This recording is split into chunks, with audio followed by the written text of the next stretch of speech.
o que é ecumenismo? Tem ali a imagem de uma igreja. Então, a gente pensa em ecumenismo, normalmente já se pensa em religião. Já se pensa em igreja, sinagoga, mesquita, capelas. Tem o nome que você quiser dar para esse templo religioso. O que é ecumenismo? Vamos conceituar, né, nesse nosso bate-papo. Vamos lá. Eu dei uma olhada na palavra ecumenismo para lembrar. No grego, vem de oikumênicos, que significa mundo civilizado, mundo habitado. E no latim, oecumênicos, que significa Igreja Universal. Opa! Então é interessante que ecumenismo, que tem esse significado de universal, a gente lembra da Igreja Universal, não tem jeito, falei universal, mas muita gente não sabe que católica, Igreja Católica, significa Igreja Universal. Católico quer dizer universal. Perfeito. Quer dizer universal. E como a Igreja Católica, a origem dela é romana, e a língua do Império Romano, quando surgiu a Igreja Católica no século IV, com Constantino, era o latim e o grego. Então é muito importante nós pensarmos no ecumenismo, na origem grega e do latim, porque a gente vê que desde o começo, eu creio que quando a Igreja foi estatizada no século IV, já foi com espírito de ecumenismo. Por que isso? Porque desde que a Igreja foi estatizada no século IV e denominada católica, que ela fez um sincretismo religioso. Ela pegou a mitologia egípcia, pegou a mitologia grega, pegou a mitologia romana e começou a agradar gregos e troianos. Começou a ter, assim, como se fosse algo para agradar todo mundo. O sincretismo talvez fosse mesmo uma marca forte do ecumenismo, né, Juliano? Sim. Não é a mesma coisa, né? Uhum. A gente entende, né, ecumenismo como união, mas não quer dizer que precisa haver um sincretismo, que precisa haver uma mistura, uma contaminação, né? Sincretismo é meio que amalgamar, juntar. Uhum. E ecumenismo é uma reunião que pode simplesmente estar junto no mesmo lugar ali, né? Então tem uma diferença. Pode falar. Eu entendo que há essa diferença entre... Não, porque pegando até a palavra que o pastor Mário citou, do grego, né? Oikos, no grego, é casa. Uhum. E ecumenismo é estar debaixo da mesma casa. Não é? Uhum. Então, essa ideia, inclusive o que gerou essa nossa pauta, se não estou enganado, até a produção me corrige aqui no ponto, se eu estiver enganado, foi uma matéria de um templo na Europa, que eles construíram um templo, na realidade um grande prédio. Uma casa. Que em Berlim. serviu para várias religiões. Está sendo construído em Berlim. Uhum. Um templo com o nome Casa Única, onde tem um espaço lá para o islamismo, um espaço para os judeus, um espaço para os cristãos, para a sinagoga, para a igreja, para tudo, numa só casa. Então ali, literalmente, em Berlim está sendo construído um templo com o nome de Casa Única. Uhum. E quando a gente pensa aí em união, quando a gente fala em união, pensando em unidade, aí a unidade é uma só fé. Mas quando se fala em união a respeito do ecumenismo, aí já não é mais uma só fé. Porque é impossível nós pensarmos que a fé evangélica que Paulo defendia, está escrito aí em Filipenses, que ele defendia a fé evangélica, é impossível a gente pensar que a fé evangélica esquece dos princípios básicos da fé. Agora, parece que alguns povos que são mais abertos a serem...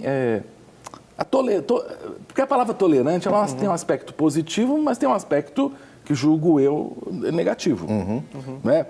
Você tolerar a diferença, legal, mas você não pode tolerar, por exemplo, o pecado. Sim. Você não pode saber de que uma pessoa está cometendo pedofilia e tolerar aquilo. Você tem que denunciar, não é isso? Você não pode tolerar a violência.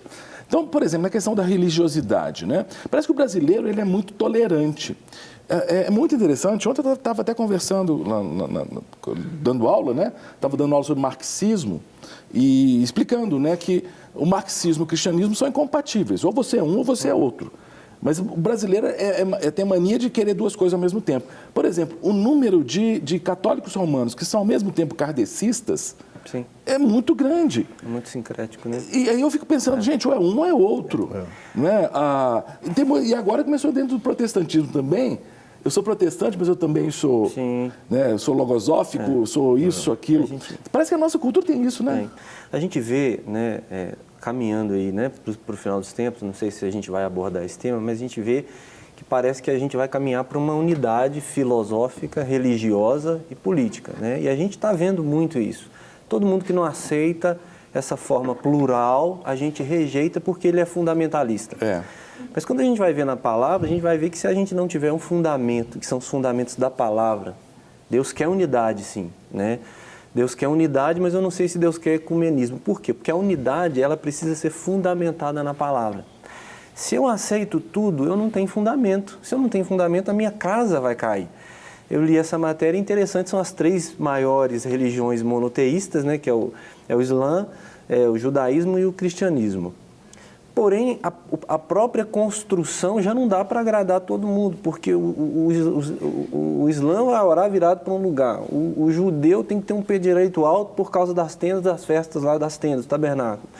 Então, cada um vai querer, quer dizer, não dá para mexer no fundamento meu para aceitar o seu. Como é que eu estou na minha casa, o pastor Mário chegou ali, eu aceito alguma coisa, mas nós temos que mexer nesse fundamento. Se eu for mexer nesse fundamento, essa casa vai cair. Então, quando não se trata de fundamentos, eu entendo que algumas coisas dá para aceitar, para comunicar, né? Eu entendo que um ecumenismo, por exemplo, quando vai tratar na questão social... Dá para ter parceria, você diz? Sim, né? Mas existem algumas coisas, os fundamentos, por exemplo, da verdade... Até pegando, né?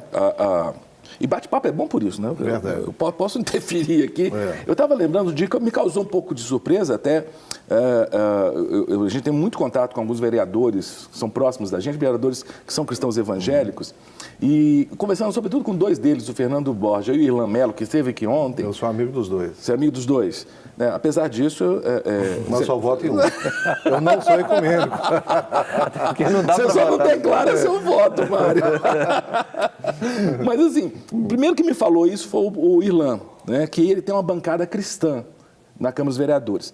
Aí depois o Fernando confirmou essa bancada. Mas quando o Irlan comentou da bancada, eu fiquei um pouco surpreso, porque ele falou assim, são protestantes, são católicos, para mim estava tudo bem. Mas eu falei assim, mas também tem espíritas.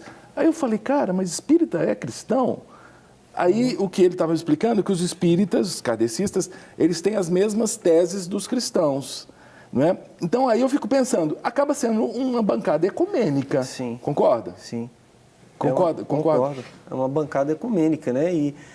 E como eu falei, dá para comunicar em alguns temas, mas vai chegar em temas que não dá para comunicar, né? Não dá para compartilhar alguns conceitos. Então, assim, eu sou de uma...